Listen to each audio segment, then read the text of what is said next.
asyik tumpang motor kawan je sebab tak reti bawa motor skuter. Ni awak nak ajar. Mudah je cara dia. Mula-mula kau kena lah naik motor. Allahuakbar. Okey, dah naik motor, naik kantong. Sebab skuter kalau kau tak naik kantong kad, tak boleh start. Dan bila kau mau bawa, kalau contoh kau mau bawa, kau turun kantong kad, dia automatik mati.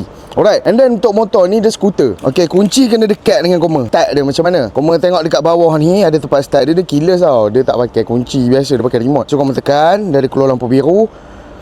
Pulas. Nampak dia menyala. Meter dah menyala. Tarik brek kiri. Tekan starter. Dah start dah. Nak bawa motor skuter ni mudah. Dah start kau boleh terus jalan sebab dia tak pakai gear. So kau boleh pulas slow-slow. Yang paling penting kena imbangkan badan. Itu sahaja. Kita tengok okey, angkat kaki slow-slow. Relax.